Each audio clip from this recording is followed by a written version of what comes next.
¿Quién es Luis E. Meléndez Cano? Pues Luis E. Meléndez Cano es un niño que nació en el sector Cuatro Calles del barrio Yeguada de Vega Baja hace 84 años. ¿Qué viene primero? ¿El Luisito militar o farmacéutico? Entré de soldado raso y ahí estuve casi 18 años de mi vida y aprendí mucho lo que es orden, lo que es disciplina, lo que es puntualidad, lo que es recibir órdenes para luego saber dar órdenes, lo que es compartir con los subordinados y antes que ser tus empleados son tus amigos. ¿O por qué específicamente entras al Partido Popular Democrático?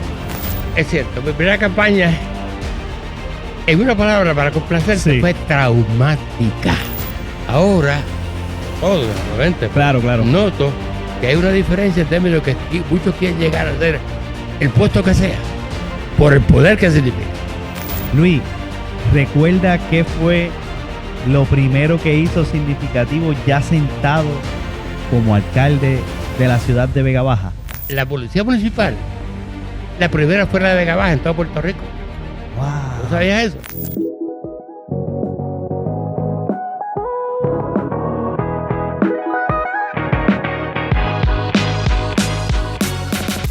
Bueno, un saludo a todas las personas que nos ven a través de las distintas redes sociales. Hoy estamos aquí una vez más de regreso en su programa Un Ratito con Win. Antes de presentar al gran invitado que tenemos en este programa especial, quiero invitarte a que te suscribas a nuestro canal. Recuerden que para nosotros es importante y estamos en esa recta final. Estamos casi llegando a 800 suscriptores en YouTube. Aunque pasamos ya quizás en nuestras redes digitales los 17,000 seguidores. Lo que queremos específicamente es que esas sobre 17,000 personas se nos muevan también a YouTube para que nosotros podamos continuar creciendo el canal. Y el canal es así mismo, Un Ratito con Win. Usted va a entrar a la plataforma de YouTube, escribe Un Ratito con Win y va a poder tener acceso no solamente a esta entrevista histórica que tenemos en este programa especial, sino también a otras futuras entrevistas y entrevistas que hemos tenido de personas de Vega Baja importantes también, específicamente también otras de nuestra comunidad de Almirante. Pero hoy, en este programa, tengo que decirles de corazón que, y obviamente si no me da este mariposeo, ¿no?, en la barriga, no, significa que no está entonces las cosas bien. Ustedes saben que los nervios son normal en todo, y para mí cada entrevista es especial, pero esta tiene algo que sobrepasa la palabra especial. Honestamente, hoy tengo un invitado de un gran calibre, una persona que incluso podríamos decir forjó nuestra ciudad de Vega Baja. Una persona que sin duda alguna he tenido el honor también de tener personas a mi lado que me han brindado a través de sus palabras parte de su historia. Y créanme cuando le digo que llevaba muchísimos años anhelando poder tener esta conversación con él. Porque si algo me gusta a través del programa hacer es plasmar, y ustedes lo saben, que hemos tenido personas como por ejemplo Ovidio Meléndez, Adelay y un sinnúmero de personas que han pasado por este programa, que han podido plasmar para la historia de manera digital toda su trayectoria de su vida y su aportación, ya sea a sus comunidades, pero en este caso la aportación del invitado de hoy ha sido sin duda alguna forjar nuestro municipio de Vega Baja. Y quiero, ¿verdad?, presentarles a ustedes al siempre alcalde de nuestra ciudad de Vega Baja, uno de los líderes máximos que ha dado nuestra ciudad de Vega Baja. Hablamos del siempre alcalde Luis Meléndez Cano. Luis, gracias por estar conmigo en Un Ratito con Win. Bienvenido. Gracias, el placer es mío estar aquí contigo y participar de este programa y de alguna forma colaborar en este heroico esfuerzo que está haciendo para preservar y defender nuestros valores de pueblo y de país. Sí mismo es, Luis. Como estaba mencionando al inicio, ¿verdad? Antes de presentarle, había anhelado muchísimo poder tener esta conversación con usted por el valor que tiene, ¿no? Hablábamos fuera de cámara que has tenido la oportunidad a través de actividades que ha hecho la administración municipal y un sinnúmero más adicionales de expresar, pues obviamente, esos momentos especiales en tu vida, ese legado que deja, ¿verdad?, Luis Meléndez Cano como alcalde de nuestra ciudad. Pero mi intención en esta entrevista, Luis, es hacerla como si nadie te conociera. Vamos a imaginar, ¿verdad? Y para las personas que verán esta entrevista, ya sea cuando salga o ya sea en 10 años o en 20 años, no sabemos, porque lo importante es que esto va a quedar plasmado para la historia a través del contenido digital que se genera hoy día. Y por eso es mi intención de recoger verdaderamente los inicios de Luis Meléndez Cano y que las personas quizás conozcan no solo al alcalde, no solo quizás al farmacéutico, ¿verdad?, el licenciado farmacéutico, sino la vida también de quién fue Luis Meléndez Cano. Y a mí me gusta siempre, Luis, comenzar con esta pregunta. Y la pregunta es sencilla. ¿Quién es Luis E. Meléndez Cano? Pues Luis E. Meléndez Cano es un niño que nació en el sector Cuatro Calles del barrio Yeguada de Vega Baja hace 84 años, en febrero 28 de 1939. Allí nací, justamente en aquella esquinita donde hay un negocito de Cuatro Calles, que allí hubo el negocio de mi padre, y allí yo pasé los primeros 5 o 6 años de mi vida en un ambiente excelentísimo de campo puertorriqueño y de campo boricua. Brutal. Y me dice Yeguada y me dijiste que el 28 de febrero. Correcto. Wow. Impresionante, de verdad. Incluso para mí, la fecha que me da, incluso, ¿no? Cuando me hablas del campo, de nuestra ciudad en esa época, me gustaría trasladar a nuestra gente a esa época de la infancia de Luis Meléndez Cano. ¿Cómo fue la infancia en nuestra ciudad y en esa época en donde, ¿verdad?, se criaba Luisito en el barrio Yeguada? Pues mira, tengo unos recuerdos de aquella época que vivirán conmigo mientras yo esté aquí.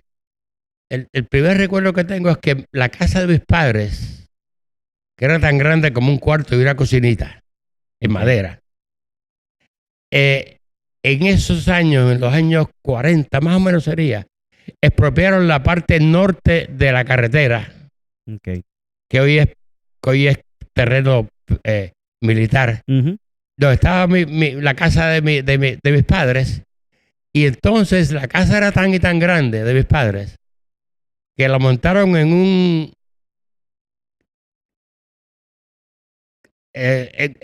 desde los bueyes la lavan, ¿no? Ajá.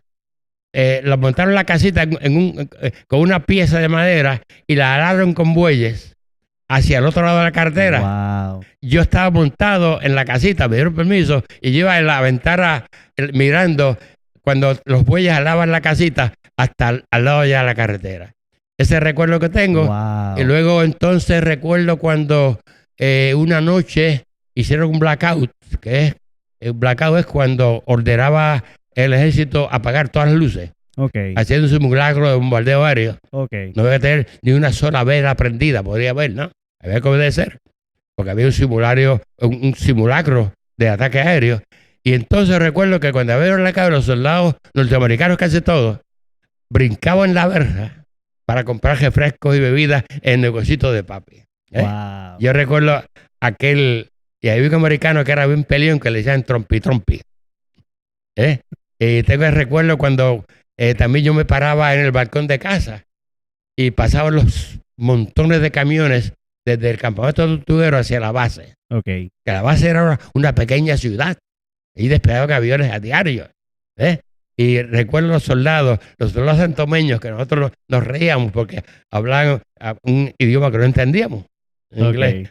Inglés de ellos, ¿no? Ajá. Y esos son recuerdos que yo tengo de mi infancia en Cuatro Calles. Y una también muy bonita, que es que había muchos niños en el barrio.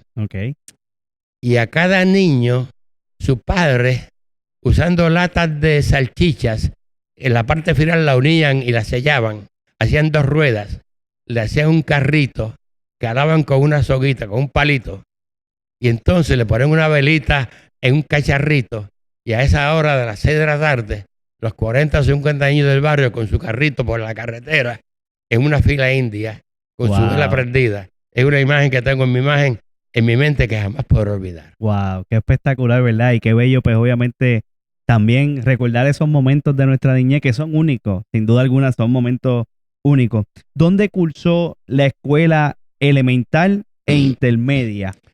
Ok, en Vega Baja, en Yeguada, como antes ocurría en todos los barrios, había una escuelita. Y allí yo fui a primer grado. Por cierto, entré de carambola.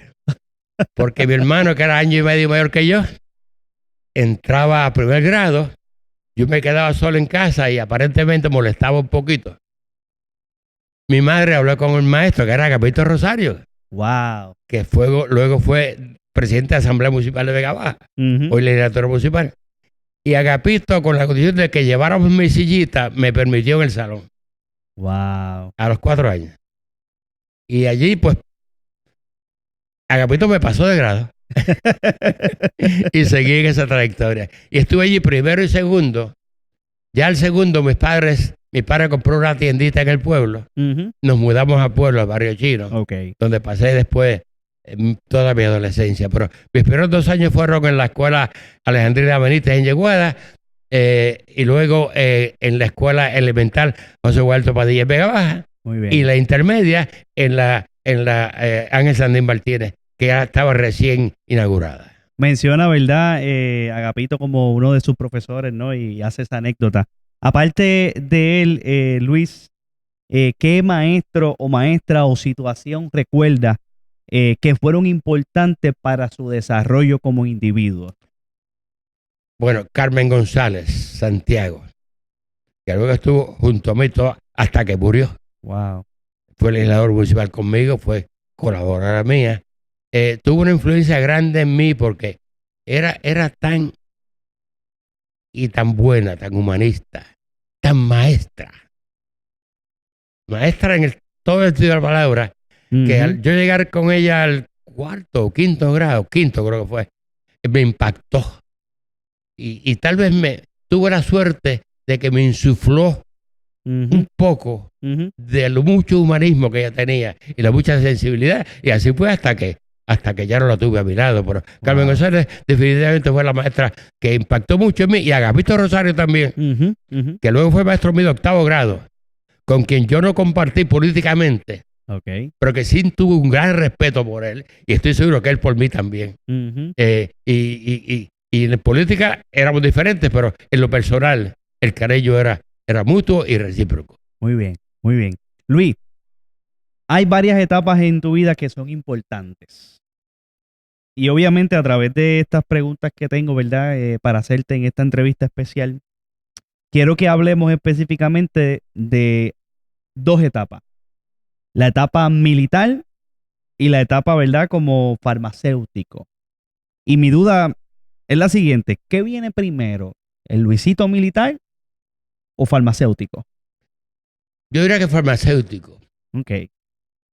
Por una razón bastante sencilla. Cuando yo apenas aprendí a hablar, que yo venía a la tienda de mi padre acá en el pueblo, y que yo iba a ayudar a mi padre allí, ayudar, a veces molestar. En las tiendas de comestibles de antes había tal revolú. Y había mucha gente, papi tenía muchos clientes. Y aquel reguero de cosas. Y yo miraba al otro lado de la calle Muñoz Rivera, veía la farmacia Pérez Melón, doña Pérez Melón.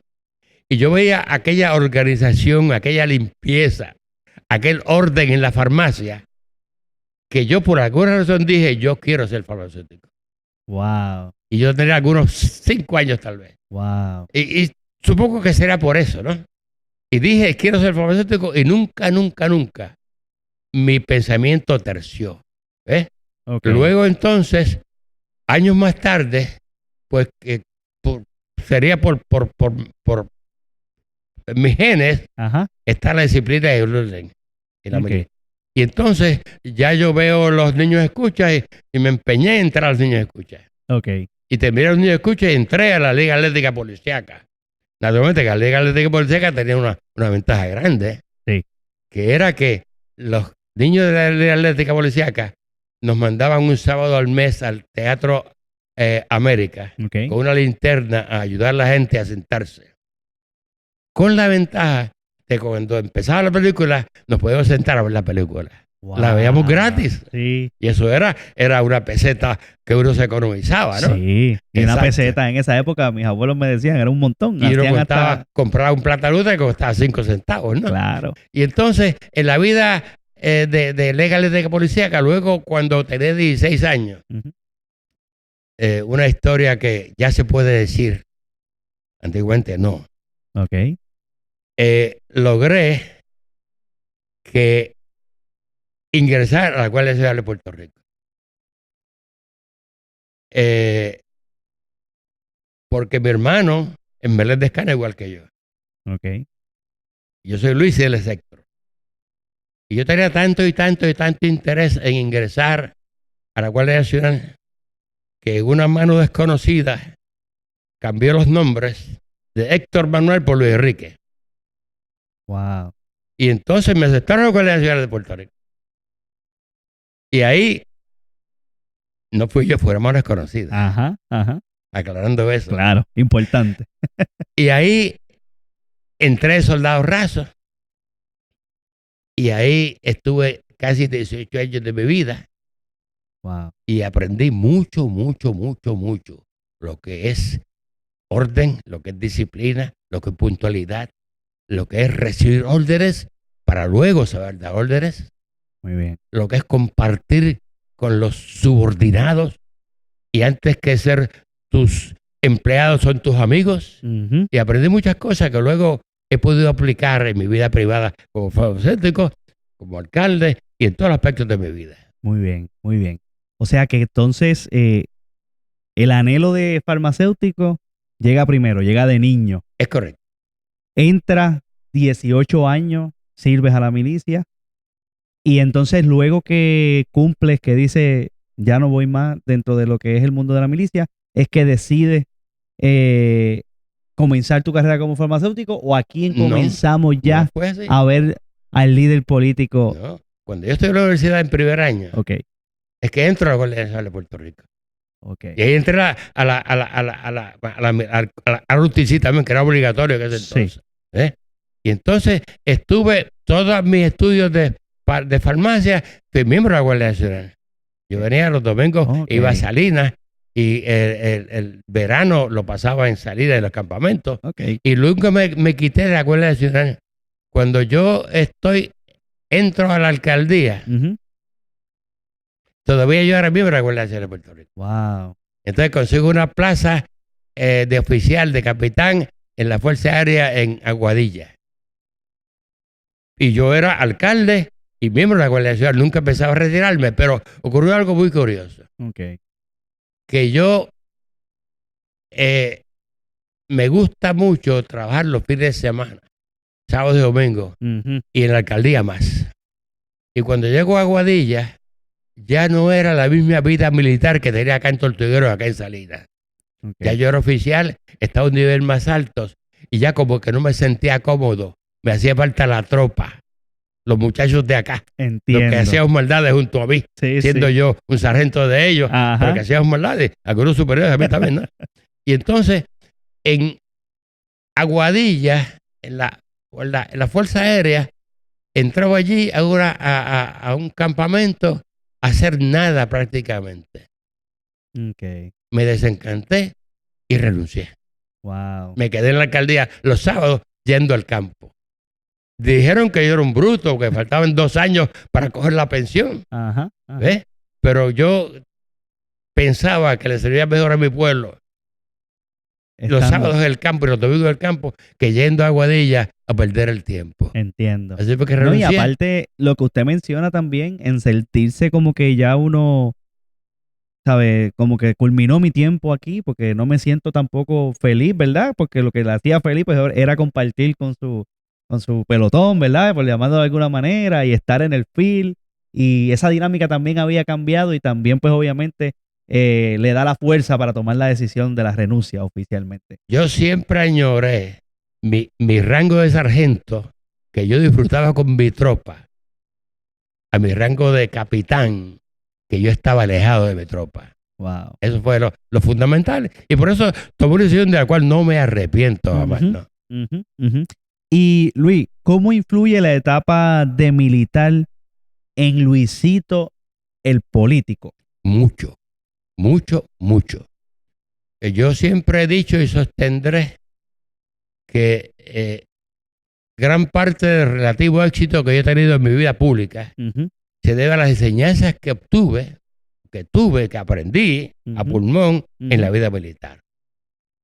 Como dije hace un momento, uno aprende a recibir órdenes y aprende a darlas. Muy bien. Aprende a preguntar el porqué de las cosas. Aprende a tomar decisiones analizadas, no a la carrera, ¿no? Ujú, ujú. Aprende a consultar como grupo.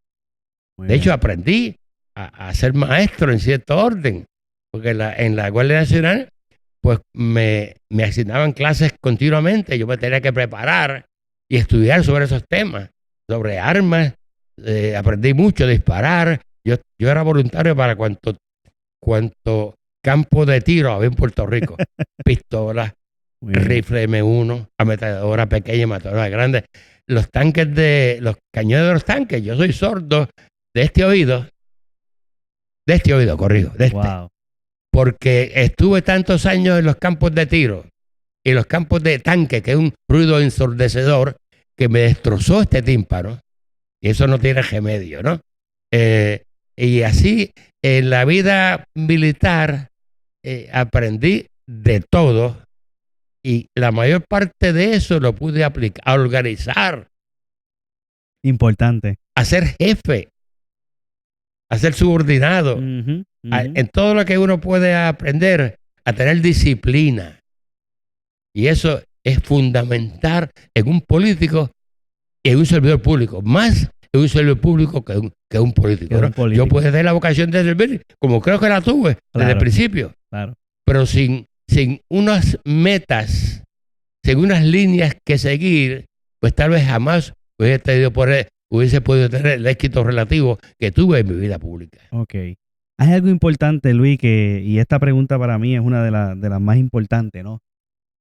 Porque por lo menos en la época en que me ha tocado a mí, ¿verdad? Por decirlo de alguna manera, ver la política es bien diferente, obviamente, a cuando usted tomó la decisión de entrar al ruedo político en su época.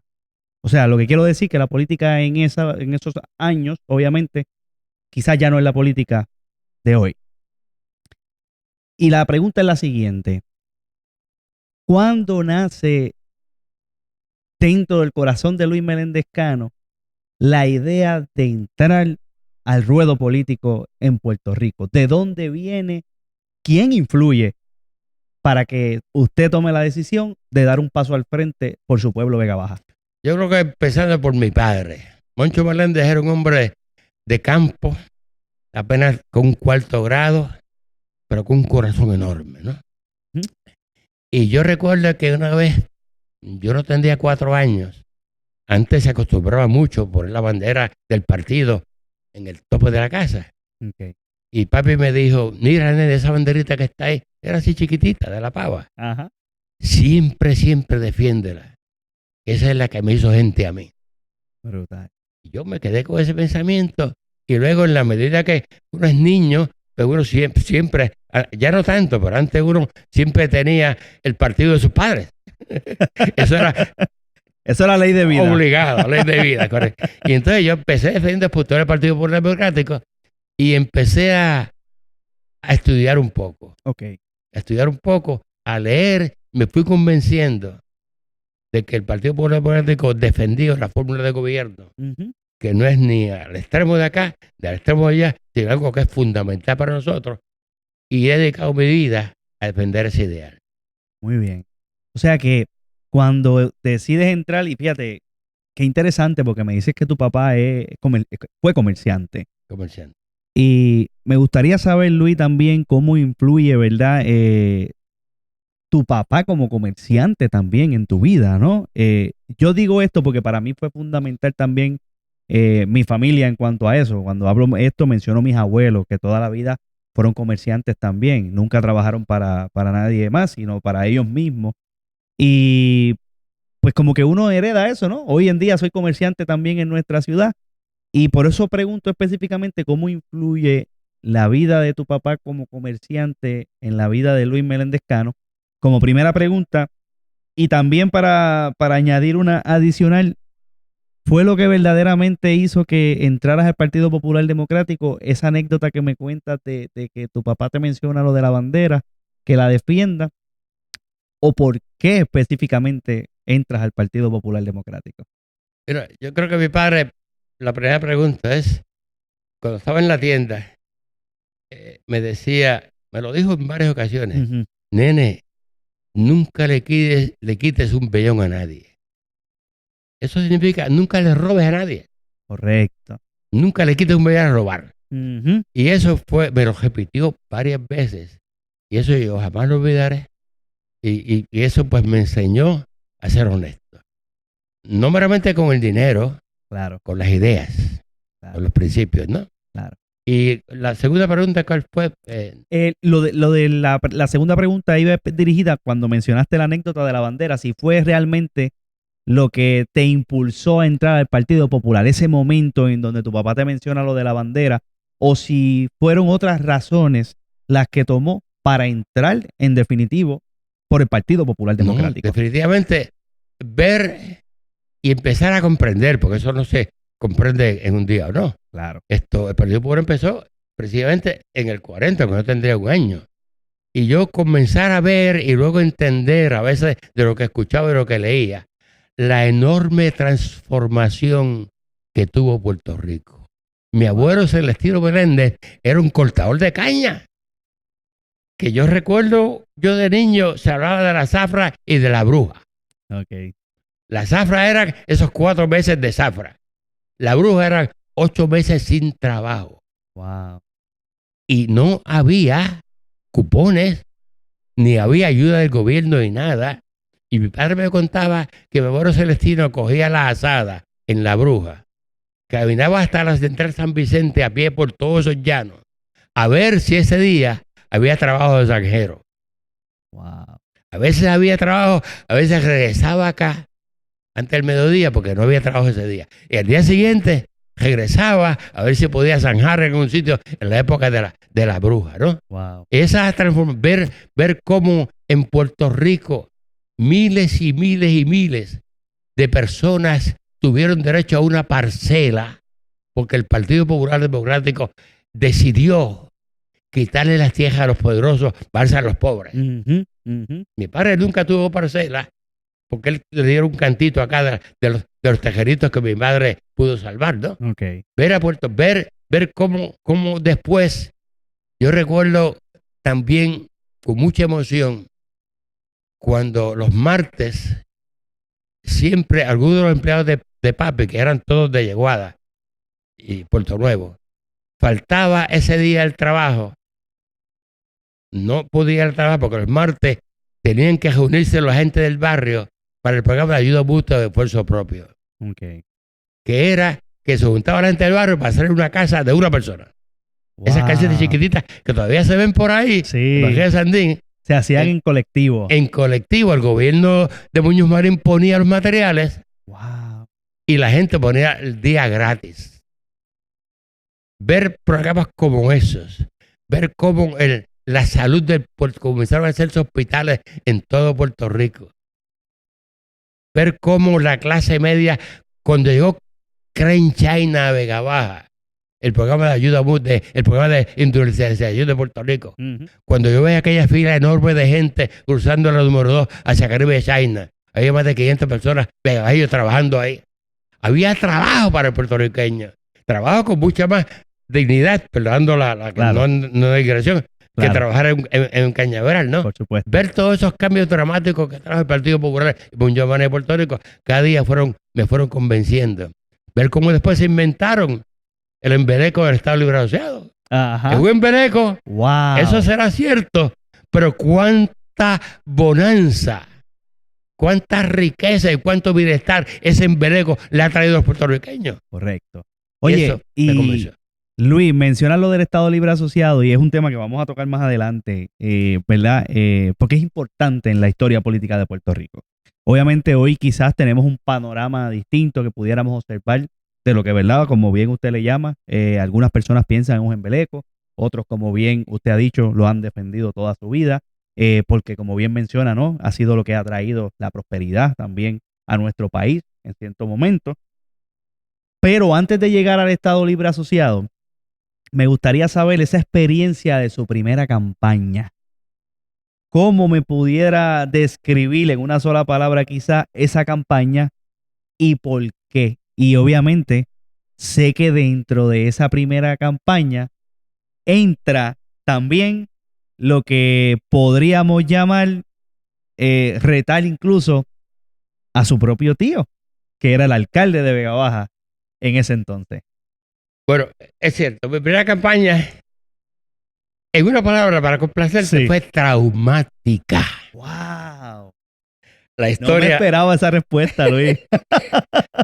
Yo era un muchacho de 30 años metido en una farmacia y de momento me enfrento a ese mundo de la intriga política. Realmente fue un trauma para mí. ¿Y cómo lo sobreviví? Yo todavía no entiendo. Pero fue una historia larguísima. ¡Wow! La lucha con mi tío. Que si quieres Sí. te la puedo contar. Por supuesto, me encantaría porque, ¿sabes qué, Luis? Eh, más allá de, más allá de lo que es la campaña política que bien usted menciona, ¿verdad? Quizás fue traumática para usted.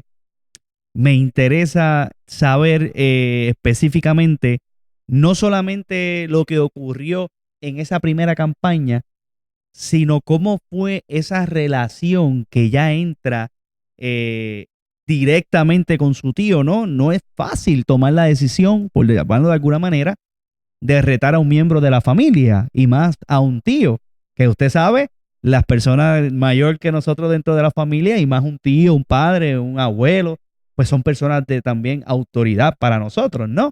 Eso es correcto. ¿Cuán difícil fue tomar esa decisión de retar a su propio tío en campaña? Y no solamente eso, terminas logrando la victoria también. Pues mira, fue una historia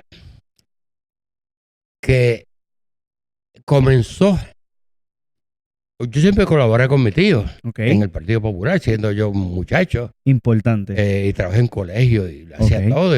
Inclusive hasta me pusieron a hablar de uno de los mítines. Ok. Recuerda que las jodillas me temblaban. Ese primer día que te tocó tomar el Exactamente, micrófono. allí en la trocha pues entrar. Ok.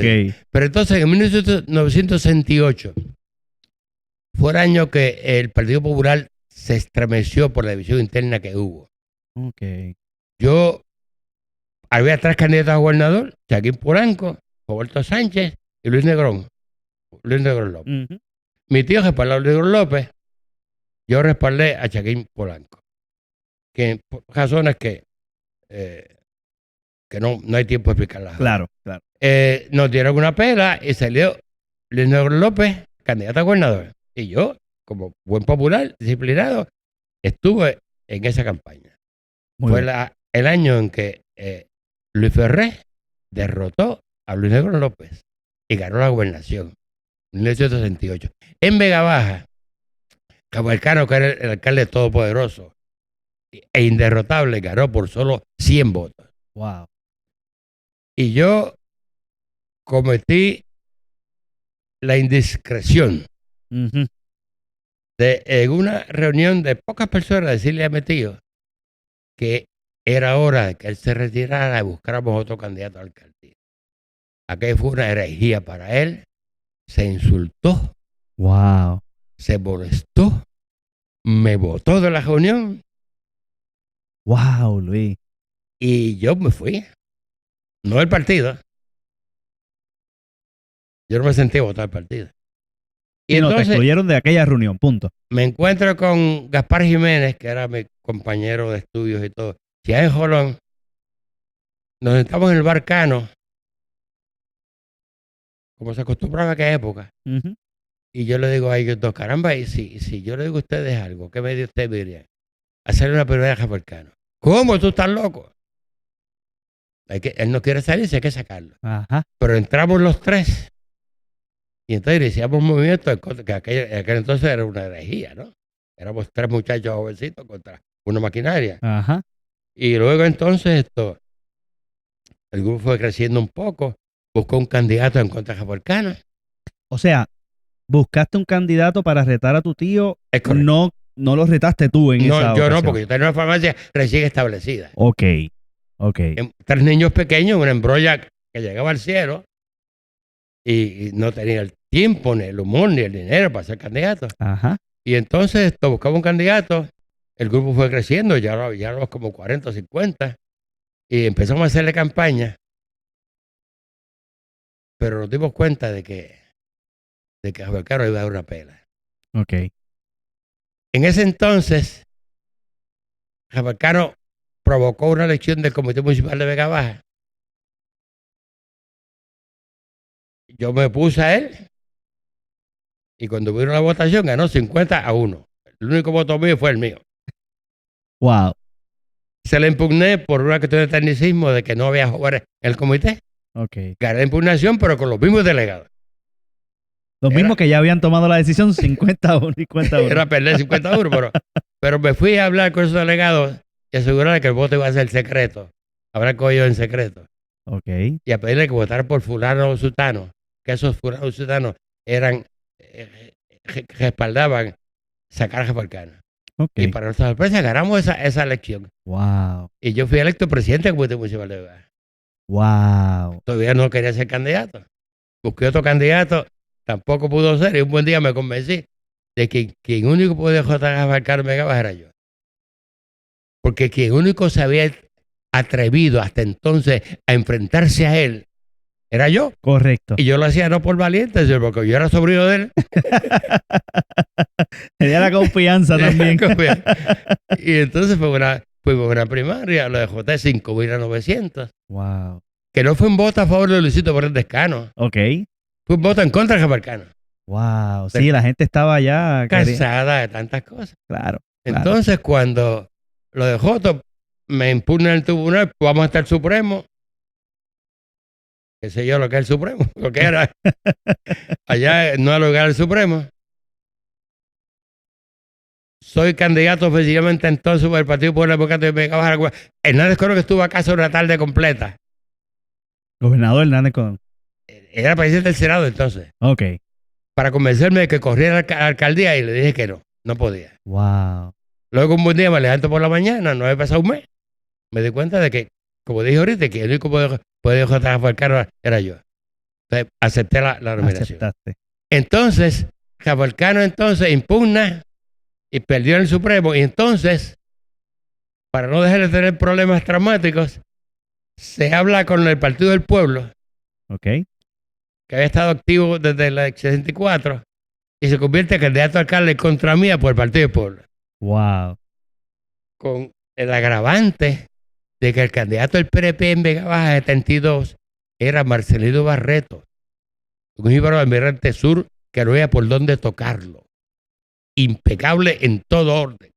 Maestro de escuela, hombre serio, honrado, cristiano. No había por dónde tocarlo. Ok. Porque por todos sacando los votos populares y yo en el medio cogiendo cantazo de todo el mundo. Wow. Pero por suerte gané esa elección. Y ganó también con un amplio margen. Gané por 1,100 votos. 1,100 votos. Wow. Esa fue una historia breve del preámbulo de mi primera elección. Wow. Y luego de que ocurre todo esto, Luis, te pregunto, ¿verdad? ¿En algún momento llegó, luego de que ya es alcalde, a sentarse con Cano Llovió y discutir esto? ¿Algún momento se sentaron, lo dialogaron y dijeron, caramba, ¿verdad? ¿Nos disfrutamos todo este proceso de campaña o cómo fue esa relación fuera de la política con su tío luego de que ya usted es alcalde? Él se mudó a Bayamón, del Tiro, se mudó a Bayamón. Había rumores por ahí de que me iban a matar y yo sé ni qué, pero eran meros rumores. Claro. No creo que fuese capaz de eso. Sí. ¿No? Y entonces estuvo más de 10 años o 12 sin hablarme para nada. Un buen día, en los 80, no recuerdo exactamente la fecha, en un abrazo popular que fue una actividad que organizamos en Vega Baja por primera vez, estoy yo frente a la tarima y alguien me dice, mira, allá está Japorcano. se había llegado atrás y se había parado atrás. Yo bajé a la tribuna, fui, lo saludé y lo fui a buscar. Y lo traje para acá. Ese día hicimos las paces. Wow. Él llegó al Partido Popular de nuevo. Yo no tenía rencor ninguno. Él había olvidado su rencor. Había reconocido algunas cosas. Claro. Hicimos las paces y nunca fue una relación súper cordial. Pero cuando lo menos nos teníamos la palabra, nos hablábamos. Muy bien. A veces me llamó, yo le llamaba. Y ya hubo, hasta que él murió, tuvo una relación relativamente cordial. Hoy, la legislatura municipal de Vega Baja lleva su nombre. Me mencionaste que tuviste el honor de ponerle el nombre de tu tío a la legislatura municipal. Eso es correcto. Porque con sus luces y sus sombras, Rafael Cano le dedicó 16 años de su vida a este pueblo, a esta ciudad. Y fue un hombre honesto, muy honesto. Tenía defectos como tenemos todos. Por supuesto. Su genio, su condenado carácter, eran cosas inexplicables, ¿no? Pero le sirvió bien a este pueblo, con amor, con devoción, y cuando adquirimos ese edificio y decidimos establecer ahí la legislatura municipal, decidimos por sugerencia mía, recuerdo, por el nombre Rafael Cano a ese edificio. Ya él había muerto y vino la viuda y toda la familia a los actos de inauguración de ese edificio. Muy bien. Menciona, Luis, que estuviste un día entero con Rafael Hernández Colón. Es correcto. Cuando yo decidí gestar a Rafael Cano, como dije al principio, recibo mensajes de San Juan de que yo era candidato y ya ganó la presidencia del partido, de que yo era candidato único en Vega Baja. Okay. Y yo dije que no pueden creerlo, porque yo era distinto a mucha otra gente. Muy bien. O sea que podríamos decir que exacto, que entonces no era un político tradicional de la época. Y fíjate cómo por dónde va mi pregunta, Luis, específicamente, porque me gustaría, y lo menciono porque sí, vamos a llegar ahí también en un momento dado de la conversación. Lo menciono porque hoy tienes el honor de continuar sirviéndole a nuestro país a través del Senado, que como te dije, vamos a llegar a ese momento para que las personas sepan. Pero tú que estás hoy dentro de todavía, podríamos decir, la política pública, quizás no siendo la cara, quizás detrás de bastidores un poco, y me cuentas sobre estos líderes grandes, obviamente, dentro del partido, uno de ellos, que por eso quiero enfocarme en la conversación ahora, que es Rafael Hernández Colón, y de ese día que estuviste dialogando con él. ¿Qué diferencia ves en ese liderato político de tu época al liderato político que tenemos hoy en Puerto Rico? Yo entiendo, tal vez por ser yo más joven, ellos mayores que yo, que en aquel entonces había un mayor espíritu de servicio. No era ser gobernador o ser alcalde por perder un puesto. No, era por servir. Ahora, no todo, naturalmente, claro. Noto que hay una diferencia en términos de que muchos quieren llegar a ser el puesto que sea, por el poder que significa. Entiendo. Y otros por los beneficios, por conseguir un trabajo, o unos ingresos extras, ¿no? Claro. Pero lamentablemente la vocación de servir se ha perdido en gran medida en Puerto Rico, ¿no? Muy bien. Con relación a los Hernández Colón, sí. Se trata de que cuando yo envié un mensaje al partido de que yo no iba a correr, me llamó Juan Cancerrillo, que era senador. Luisito, tú estás loco. Yo estoy loco, ¿no? Yo tengo una embrolla, una farmacia y 3 niños que atender. Pero ¿cómo tú vas a hacer eso? Yo sé ni qué. Y cuando Rafael sepa esto, pero si lo sepa, porque... Entonces, a los pocos días me llamaron que Rafael no desconozco que haya hecho conmigo. Wow. Pero quería venir a casa. Wow. ¿Cómo no? Y era la primera vez, Luis, que ibas a tener una conversación directa con Rafael Hernández Colón. La había tenido antes. Ok. Cuando yo empecé la lucha contra Rafael Cano, yo estaba en la Guardia Nacional, ese era un domingo. Él tenía actividad en Vegalta. Yo recuerdo que yo pedí permiso a la hora de almuerzo y vestido con la ropa de soldado, de fatiga, vine al barrio Maricao de Vegalta y allí conocí a Hernández Colón y allí le planteé algo, no recuerdo exactamente qué, pero ahí lo que fue que pude conocerlo y pude saludarlo y lo conocí.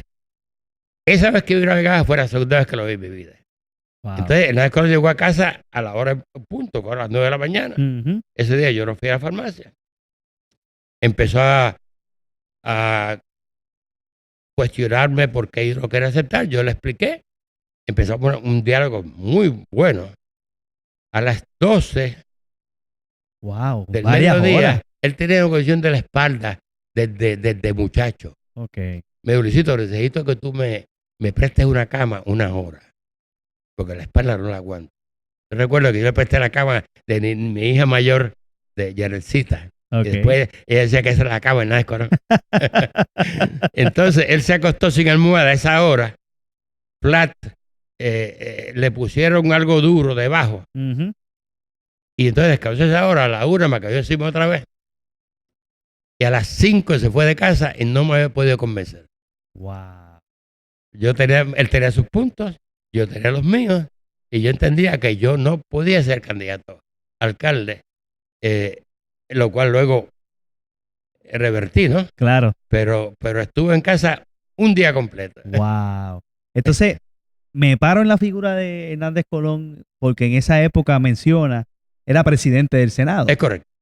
Pero entonces ya Hernández Colón en esa época tenía la visión de ser el futuro gobernador de Puerto Rico, Sí. o presidía ya el partido Sí, ya lo tenía. y estaba en rumbo a, ¿verdad? Esa candidatura a la todavía no gobernación. presidí el partido. Ok. Cuando yo ese dato lo recuerdo porque cuando hubo una asamblea que fue en Ponce, me llamaron de al partido, Ujú. una persona amiga llegada a él, y me dijo que Hernández Colón quería que yo fuera la persona que lo presentara Wow. a la presidencia del partido por primera vez. Qué honor, Luis. Y me dieron instrucciones de que a la hora tal estuviera frente a tal micrófono. Eso ya estaba todo hablado, ¿no? Ok. No había más candidatos. Y a la hora tal yo estaba frente a tal micrófono, candidato a gobernador, a presidente del partido. Y entonces yo levanté la mano, el delegado Luis Pérez Cano llegaba y yo presenté a Hernández Colón con un breve, muy breve discurso, ¿no? Wow. Y por eso Wow. él fue presidente del partido luego. Brutal esa anécdota que nos cuentas en esta conversación, Luis. Luis, cuando ganas entonces y retomamos esa primera administración, cuando ganas por primera vez, sales electo como alcalde de nuestra ciudad de Vega Baja, existía ya lo que hoy se conoce como un comité de transición y cómo, ¿verdad? Obviamente fue esa etapa inicial una vez toman las riendas del municipio de Vega Baja. Mi comité de transición fue una reunión de media hora escondido en el negocio, en los altos de la casa de Perico Pizarro, con el director de finanzas del municipio. No había comité de transición por ley. Ok. Entonces yo le pedí una reunión para que él explicara unas cosas. Ok. Él no se atrevía y yo le garanticé un lugar escondido, Sí. donde él fue, se escondió conmigo, me explicó unas cosas del funcionamiento del municipio. Ok. Luego de eso, no tuve más conocimiento. El día que yo iba a juramentar, Ok. el alcalde Rafael Cano saldría de la oficina el día antes, y entonces fue que pude entrar a la alcaldía como a las 10 de la mañana. El mismo día que iba a entrar a preparar mi discurso de toma de posesión. Wow. Sin ningún tipo de transición en absoluto. Yo no sabía lo que era un presupuesto. Wow, Luis. Yo no sabía lo que era una legislatura municipal. Yo sabía administrar una farmacia, pastillas. Y así entré yo al municipio de Vega Baja. Yo preservé, quise, porque me convenía también, era gente buena, Claro. a todos los funcionarios que Mercado me dejó, excepto, hasta con el chofer me quedé. Wow. El director de finanzas, el subdirector de finanzas, y toda esa gente me dieron una gran, que todos fueron leales a Jamarcano, votaron por las primarias y votaron por las elecciones, ¿no? Ujú, Yo me ujú. quedé con ellos y me fueron de gran ayuda hasta que se fueron jubilando, ¿no? Pero Muy todos bien. me ayudaron. Yo traje solamente un pequeño puñado por ejemplo, director de personal que no había en el municipio. Yo traje un director de personal. Wow. Traje un conserje para el municipio. Yo entendía que el municipio debía tener un conserje para el municipio solo. Y traje 2 o 3 placitas así. Un ayudante, que era Ángel Camacho Hernández. Yo traje como algunas 5 plazas. El resto eran todas las que Rafael Cano me dejó. Muy bien. Muy bien. Luis, ¿Recuerda qué fue lo primero que hizo significativo ya sentado como alcalde de la ciudad de Vega Baja? O Sí. sea, esas primeras obras o esas primeras ideas que pudiste realizar, pues obviamente ya sentado en la silla. Yo recuerdo que yo no había ninguna organización. Era cero. Wow. Todo era el alcalde decía, hazme tal cosa, hazme tal cosa. Los memorandos no existían. Las órdenes se daban a gritos. Entiendo.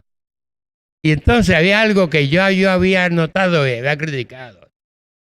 Los martes por la mañana se formaba una enorme fila en la alcaldía, desde la oficina del alcalde del segundo piso hasta la plaza de recreo, Ok.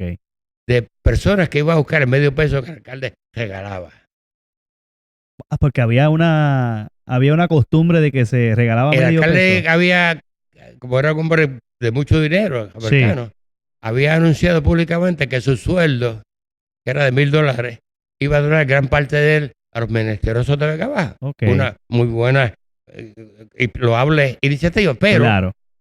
para mí era degradante ver a esa gente allí de las 7 de la mañana y el último lo día a las 11 o a las 12 para darle medio pesito que lo daba el alcalde. Y yo no sé si tienen que firmar o no. Y Wow. yo he dicho, cuando yo empiece, yo voy a acabar con eso. Cuando llegó el primer martes, que la fila empezó a formarse, que yo dije que yo no iba a dar medio peso, mi madre voló por los cielos. Wow. ¿Eh? Y mucha gente me criticaron. Era una cuestión de dignidad hacia ellos más que hacia mí. Claro. Y entonces acabé con el medio pesito y me busqué 20,000 maldiciones, Wow. pero luego poco a poco se dieron cuenta de que era indigno, Sí. de que Sí. no era justo. Esa gente ahí medio día esperando al sol. Cogían sombra cuando llegaban a la alcaldía, pero los que estaban en la plaza. Ujú, ¿Ves? ujú. Y entonces acabamos con eso, y eso fue unos recuerdos grandes que tengo de esos primeros días en la alcaldía. De esos primeros días en la alcaldía y qué brutal como hablas de la dignidad, ¿no? Del ser humano. Porque también, y por lo menos yo puedo ver esta característica en esa decisión que tomas, ¿no? También es el no cargar a la gente, Luis, porque en cierto modo es una medida que carga a las personas. Cuando digo carga, quizás una persona que en esas horas productivas de la mañana pudiera estar haciendo cualquier labor, ¿verdad?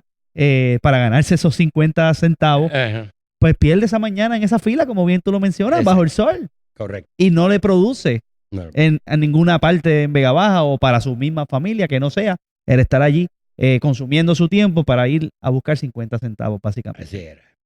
Qué espectacular y agradezco, ¿verdad?, que contaras esta anécdota conmigo. Mencionaste específicamente, Luis, que no sabías lo que era un presupuesto cuando llegaste. Y me viene una duda a la mente de si recuerdas cuál era el presupuesto de Vega Baja ese primer año que te tocó bregar con él y cómo terminó. Si tenías una proyección de que, ok, me entregaron esto, me enteré de esto, ¿cómo culmina ese primer cuatrenio al final del día el presupuesto de la ciudad? Yo nunca supe si me dieron el 50% cuando aquello la ley no obligaba. Ok. Mi mejor recuerdo me dice que era un presupuesto de 1.2 millones. Ok. Cuando aquel entonces el salario mínimo era $1 y pico, ¿no? Claro, claro. No era tan desproporcionado. Y yo lo primero que me dije, esto hay que aumentarlo. Y cuando hago una reunión con los directores de finanzas, noto que en Vega Baja, que ya era un pueblo creciente con, qué sé yo, 40,000 habitantes, Sí. qué sé yo, las patentes municipales llegaban solamente a $60,000. Ok. Y dije, ¿cómo es posible esto? Me pongo a buscar las patentes de los comerciantes más prósperos que hay en Vega Baja y $100, $200. Entonces me dijeron, no hagas eso porque son populares casi todos. Te lo va a echar de enemigo y te va a votar en contra. Wow. Pues mira, porque se vaya de partido. Entonces, como yo tenía 6 meses, de enero a julio, Sí. empecé a montar una operación para aumentar las patentes. Me pongo a buscar las fábricas que habían y era otro relajo. Wow. Pagaban lo que les daba la gana. Wow. Y entonces no puede ser. De suerte que de $60,000, el primer año aumentamos sobre $300,000 la patente. Wow. Y empecé a buscar otras fuentes. Luego entonces ocurrió algo que ya es en Puerto Rico, lo hacen todos los municipios. Ok. Se nos ocurre, yo no sé si fue a mí o a alguien de mi grupo, que por qué no cobramos algo que en aquel entonces no existía, un arbitrio sobre la construcción. Wow. O sea, no existía. Nada. Cobrar un arbitrio seguro. Entonces, gente que viene a construir de Vega Baja, que pague un arbitrio, yo lo consulto en Hacienda y me dicen que la ley no lo prohibía, pero que eso no podía hacer porque se iban a alejar los contaditos comerciantes. Ok. Ah, sí. Al segundo año aprobamos una ley, la primera ley de arbitrios municipales en Puerto Rico fue la de Vega Baja. Wow. El 4.5%, recuerdo como ahora. Wow. Y eso Luis. nos allegó más de $1 millón. Entraron a la fábrica, las pinchamos con los documentos que enviaban allá a Fomento, Sí. no los que enviaban al municipio. Le cogí aquellos documentos de allá y los puse a pagar lo que tenían que pagar a base de su producción. Wow. Sí, en base a lo que radicaban a nivel del Estado. Cuando Motorola se fue de Vega Baja, yo por poco lloro. Porque Motorola solo ha pagado $1 millón en patente municipal al municipio. Wow. Y ese año me petan la tarjeta de salud del gobernador, ¿no? Claro. Esa gente no pagaba arbitrios ni nada. Lo que tenían, y protegidos por los gobiernos centrales, populares y PNP, porque las industrias eran sagradas. Eso se acabó ya, gracias a Dios, ¿no? Claro. Pero ese fue el arbitrio de construcción, que ahora en Puerto Rico es una de las principales fuentes de ingresos. Ahora mismo tú tienes los municipios en Puerto Rico, algo que mucha gente desconoce. Esos municipios que le han aprobado, antes eran 1 millón si acaso, nos daba un huracán. Ahora son 50 millones por municipio. Sí. Esos municipios que le han aprobado 50 millones de pesos, el 4% de esos 50 millones son 2 millones. Wow. Que tienen seguritos hoy según las obras se vayan construyendo. En FEMA nada más tiene los municipios un buen ingreso. Así mismo. Eso no puede ser muy duro, ¿no? Pero son ingresos que ahora tienen los municipios que antes no los tenían. Es así y obviamente me doy cuenta de tener el honor de poder trabajar con el presupuesto de nuestra ciudad y me doy cuenta de la importancia, como bien menciona, de lo que es ese arbitrio de construcción. Es una fuente muy importante para para los 78 municipios. Me dejas con la cabeza volada. Llena. Porque me dices que empieza por nuestra ciudad con una idea de tu equipo de trabajo, de usted y su equipo de trabajo, lo que hoy conocemos como el arbitrio de construcción. Es una idea novel. Mira, en esa época. La policía municipal, la primera fue la de Vega Baja en todo Puerto Rico. Wow. ¿No sabías eso? Tampoco, Luis. No fue idea mía, ¿sabes? La primera guardia municipal de Puerto Rico, los 78 municipios, fue de Vega Baja. Fue Vega Baja. Fue una idea de José Enrique Arrarás. Se había postulado para alcalde de San Juan y le prometió a la gente de San Juan hacer una policía municipal. No había ley que la cubriera. Si yo soy electo alcalde, voy a hacer una policía municipal. José Enrique perdió la izquierda, pero yo me quedé con la idea. Se la cogí prestada. Cuando llego a Vega Baja, cuando llega el año el año fiscal, sí, pues le digo yo quiero montar una policía municipal. ¿Cuánto me cuesta? Bueno, el costo no es tan... El problema es que no hay ninguna ley que lo permita. Que permita hacer una policía municipal en Vega Baja, en Puerto Rico. Y después yo tengo que inventarme, nos la inventamos. Entonces fui a Ceiba, le ven unos vehículos militares en desuso y me traje un Volkswagen por $100 en la base militar de Ceiba. Okay. Y como no había forma de legislar para hacer una policía municipal, conseguí 4 hombres, todos avesados en la milicia, y le pusimos el nombre de vigilancia preventiva. y se rotaban en el volque para vigilancia preventiva en el casco urbano y la Universidad de Cercana de Vega Baja los 7 días de la semana. Wow. No, tenían una macana nada más. ¿Eh? Uno de ellos tenía portaaviones porque ya la tenía. Ok. ¿Eh? Pero esa fue la primera policía municipal de Puerto Rico. Luego entonces conseguimos que se legislara, la Junta ya varios alcaldes, para hacer la ley de policía municipal. Y ahí entró Vega Baja, que fue el precursor con su vigilancia preventiva, y entraron casi todos los pueblos de Puerto Rico. Ya tenía un plan piloto corriendo en Vega Baja. Cuando nace esa idea, ¿no? Ya había un plan corriendo en Vega Baja. Se llamaba la vigilancia preventiva de Vega Baja. Wow, qué dato interesantísimo, de verdad. Sí. Poder recogerlo y plasmarlo, ¿verdad? En la conversación que estamos teniendo. Retomando lo de los arbitrios de construcción, Luis, en esa época, de igual forma, porque hemos visto también que se otorgan, incluso, como bien mencionas, con los fondos federales, muchas veces, y pasó en la pandemia, se hablaba de bajar quizás el % o tomar unas consideraciones a la hora de cobrar ese arbitrio de construcción. En la época, obviamente, como un proyecto novel de ustedes en Vega Baja, siendo los primeros, los pioneros en impulsar este impuesto municipal, ¿en efecto también se tomaban ese tipo de consideraciones en algunos casos o simplemente se le cobraba a todo el mundo por igual? A todo el mundo. El problema es que la mayor parte de la gente no los pagaba, porque no querían pagarlo. Luego entonces en un momento dado tuvimos que imponerle en la ley que fuera compulsorio comprobar y probar la evidencia de que hayan pagado el arbitrio de construcción. Entiendo. Entonces hay un dato muy curioso que no sé si lo dije ahorita, pero por si acaso. Sí. Esos arbitrios de construcción, la mayor parte de ellos, no los paga el contratista. No. Los paga el municipio. ¿Por qué? ¿Por qué? Eso iba a decir. Muy sencillo.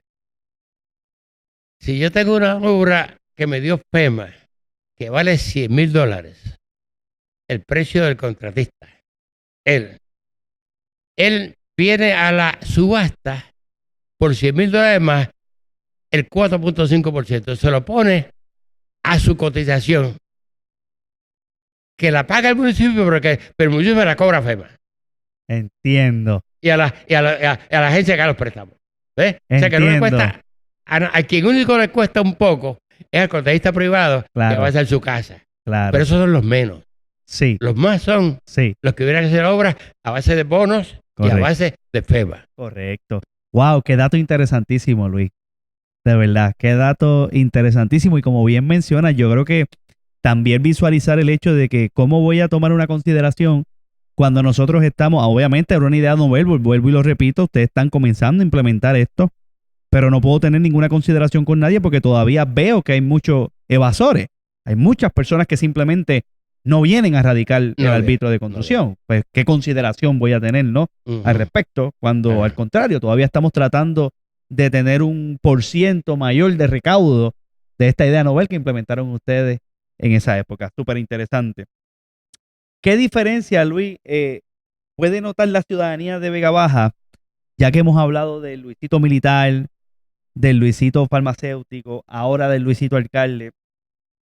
¿Había una diferencia en estas 3 etapas de tu vida que la ciudadanía pudiera ver de su imagen? ¿Cómo veían a Luis Meléndez Cano los vegabajeños? ¿Sabes? A nivel de el alcalde, el político, o a veces te reconocían por tu carrera en la milicia, o también como farmacéutico. ¿Cómo era esa dinámica con el pueblo y la gente? Fíjate, mucha gente me ha conocido en mi farmacia.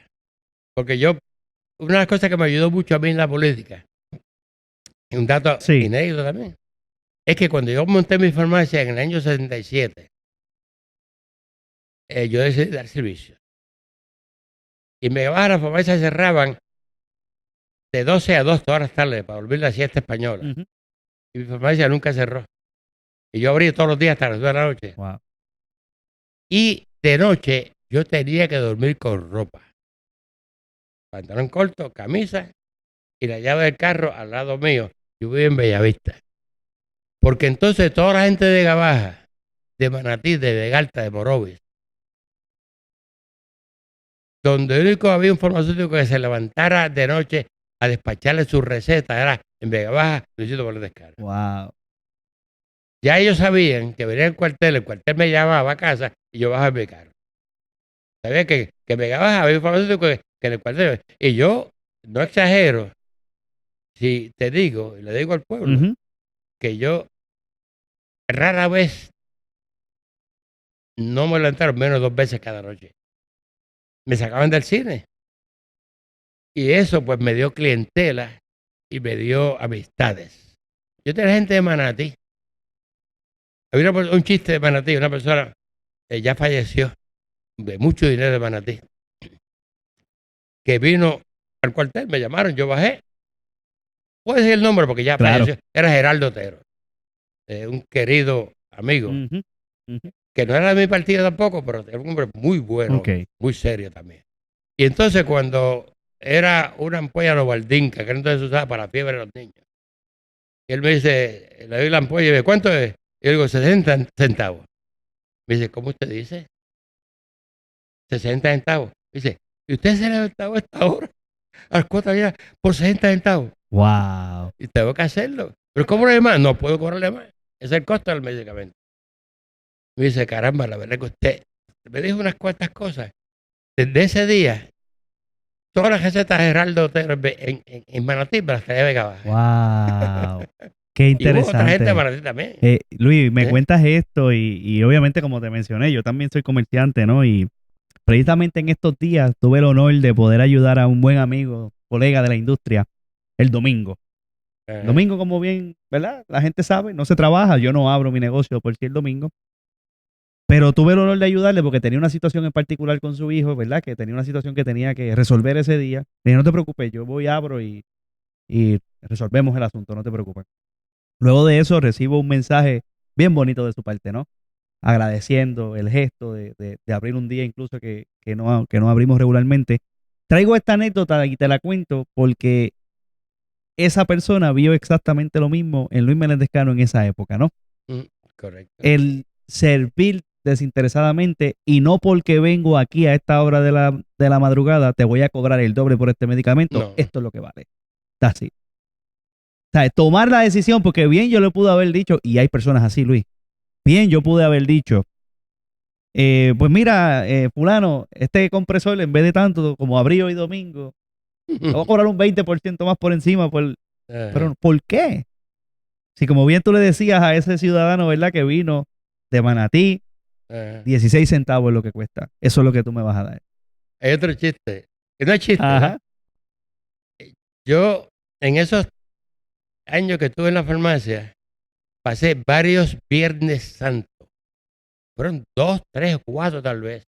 En la farmacia encerrado, despachando recetas. Wow. ¿Por qué? Porque mucha gente lo sabe. Que los Semanas Santas, ya no tanto, pero antiguamente se comía mucho pescado y mucho marisco. Sí. Y el exceso de proteína envenena. Ok. Y casi siempre me sacaban de la procesión los Viernes Santos para ir a la farmacia. Y aquellas filas de gente con diarrea en mi farmacia. Era enorme. Wow. Mi esposa de entonces venía a ayudarme con la fila. Sí. Pero yo solo despachando recetas. Y estuve varios Viernes Santos, ya yo sabía que iba a terminar la farmacia. Wow. Porque la gente envenenaba y no lo sabía, que era exceso de proteínas y de cosas de exacto. Eso tampoco olvidaré, ¿no? Qué interesante. Luis, ahorita hablábamos de la primera campaña, de obviamente cómo fue un poco difícil, ¿no? Como me lo describiste. Pero luego de eso tuviste varias campañas más. Quisiera que me hablaras, si recuerdas, la mejor campaña que vivió Luis Meléndez Cano. El por qué consideras que fue quizá la más que se disfrutó o qué pasó, un momento grato quizás dentro de medio de una de esas tantas campañas que tuvo la oportunidad de obviamente dirigir para la ciudad de Vega Baja. Fíjate, uno vive de recuerdos y esperanzas, eso yo lo he dicho siempre. Y, tal vez no la mejor campaña, tal vez no sea el mejor adjetivo. Sí. Por la campaña más motivadora que yo tuve, donde yo tenía un exagerado deseo de ganar. Ese año yo sabía ya que me estaban buscando, hacía rato. Yo sabía ya que había por ejemplo, unas patrullas asignadas Y aquí ustedes están viendo nada más y nada menos que a mi señora esposa. Esa laguna era el chatarral más grande que había en Puerto Rico. Pues, ¿cómo ve Luis Meléndez Cano hoy el ELA? Si tú preguntas ayer, la estadidad para Puerto Rico es, vamos a una bobería. Lo que tengo que hacer es buscar buenos candidatos que convenzan a la gente de que son honestos.